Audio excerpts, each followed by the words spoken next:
ابن ادیس، اس حکومت کا علاج تلوار سے نہیں ہو سکتا۔ اگر علی کو مشکل کشا سمجھتے ہو تو شہر پیمبر کا محاصرہ توڑ دو اور اپنے شہر واپس چلے جاؤ۔ عمار، کیا ضمانت ہے کہ ہم لوگ جائیں تو خلیفہ ظلم سے باز آ جائے؟ عمار، علی کہاں گئے؟ کیوں چہرے کا رنگ اڑ گیا ہے مروان؟ جان نثار تو سر دیتے ہیں، پریشان کیوں ہو؟ جان نثار تو بے باک اور زمین پر جالے لوگ ہوتے ہیں۔ میرے جملے مت دہراؤ، فقط بتاؤ علی کہاں ہے؟ خلیفہ نے علی سے فیصلہ چاہا ہے تو وہ مجرموں کے ہاتھ کاٹنے گئے ہیں۔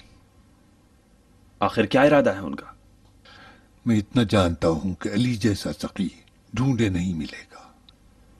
عطا اور بخشش میں وہ ابر رحمت ہیں اور اللہ کا حکم جاری کرنے میں وہ آتش غضب ہیں۔